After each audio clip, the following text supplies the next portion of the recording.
we are a biotech company, and we are doing exon skipping, and we do it with enhanced delivery oligonucleotides. Yes. And right now we have a clinical study open in Canada for people living with Duchenne amenable to exon 51 skipping. Yes.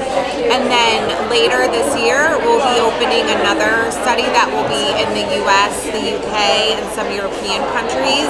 There'll be also people living with people amenable to exon 51 skipping. What age group?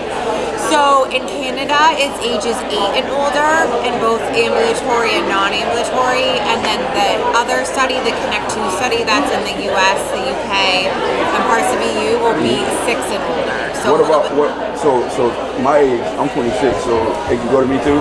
It could. It's based on some assessment if you are fulfilling the criteria for that.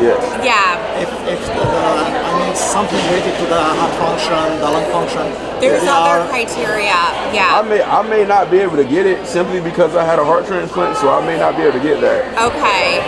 Because like a lot of like drugs, like my heart doctors, they won't let me take or actually partake in, and you understand what I mean? Yeah. There's a lot of precautions from the it's a lot of precautions, so they don't like to let me do new things, but it's great to know that there's things out there for me at my age.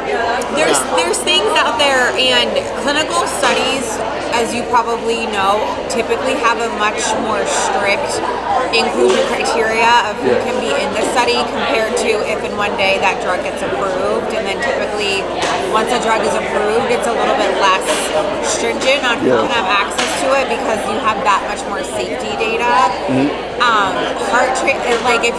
If someone wanted to join our study who had a heart transplant, I think it would ultimately be a lot of. You would be very cautious. We would be very cautious, but the investigator, the principal investigator, the physician running the study, would have to work very closely with your own care team to really understand, what's the actual risk benefit of you. A lot of my doctors, they kind of frowned upon it, but I am on one though.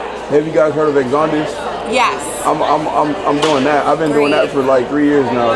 Okay. Yes. Okay. So that's really the only drug I've been able to partake in, but it's been doing me good though. That's good. And the nice thing about Exondys is it's similar to other drugs. Yes. So hopefully as those other drugs get more information and get better, it's also more information for you to be like, I was on this drug and it was safe for me. There's other drugs that are similar.